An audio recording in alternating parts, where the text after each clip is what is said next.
नमस्कार, मैं मनोज कुमार, एसलीपीएस वेलनेस प्राइवेट लिमिटेड का ऑथोराइज डिस्ट्रीब्यूटर।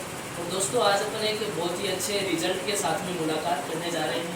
इधर जैसे डीनवाड़ा से छोटे खाटू से अपन मुलाकात करें और अपने साथ में सर है। तो सर नमस्कार, कैसे हो? बढ़िया, चलिए बढ़िया। तो सर का शुभ नाम? सर का शुभ नाम रामोदार जी। सर का शुभ नाम सर कहाँ से? छोटे खाटू से जी सर। सर आपने मतलब किस रिगार्डिंग हमारा प्रोडक्ट यूज में लिया था? किस रिगार्डिंग, क्या समस्या के रिगार्डिंग लिया था? खांसी की समस्या थी सर को। खांसी की समस्या थी, तो ये जैसे पिछले कितने टाइम समस्या थी आपको? 5 से 6 महीने तक आपको समस्या थी। अच्छा, तो फिर आपने बाहर मेडिसिन की दवाई भी ली होगी?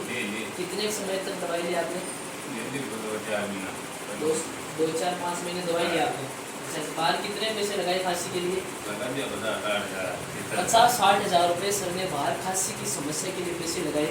और आज से आपको कितने समय पहले गणेश जी से मुलाकात हुई? अच्छा, आज से 1.5 से 2 महीने पहले रामोदार जी सर ने गणेश जी से मुलाकात की। और उन्होंने गणेश जी है तो आयुर्वेद के कॉन्सेप्ट के अंदर काम कर रहे हैं। और उन्होंने कुछ प्रोडक्ट लिया सर। कौन कौन सा प्रोडक्ट लिया सर ने? जैसे कफ डॉग, एसलीपीएस वेलनेस प्राइवेट लिमिटेड का कफ डॉग है प्रोडक्ट, ये यूज में लिया। और साथ के अंदर इनके लीवर के अंदर कफ होता है तो लिवोडॉग और एक कार्डियोडॉग, ये सर ने 3 प्रोडक्ट यूज में लिए। सही है सर? यही तीनों प्रोडक्ट यूज में लिए थे।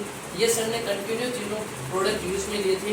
आज से कैसा महसूस हो रहा है आपको? खांसी की समस्या बिल्कुल सही है सर। आज खुद बता रहे हैं कि बिल्कुल मेरे को खांसी की समस्या एकदम बढ़िया, एकदम अच्छी महसूस हो रही है जो समस्या थी। तो सर बताओ, ये प्रोडक्ट्स हैं, अच्छे प्रोडक्ट हैं, अच्छी चीज़ है। तो बिल्कुल अच्छी चीज़ को मार्केट में बताना चाहिए, नहीं बताना चाहिए? बताना चाहिए। तो अपन अच्छी चीज़ है तो आप इसके अंदर हमारा साथ दे सकते हैं, नहीं दे सकते? बिल्कुल साथ दे सकते। देखिए दोस्तों, आज एसलीपीएस का प्रोडक्ट बहुत ही अच्छा प्रोडक्ट है, बहुत अच्छे रिजल्ट के साथ में आज मार्केट के अंदर काम कर रहे हैं। तो जय हो एसलीपीएस, जो हो आयुर्वेद। बहुत बहुत धन्यवाद सर, बहुत बहुत धन्यवाद। Thank you so much.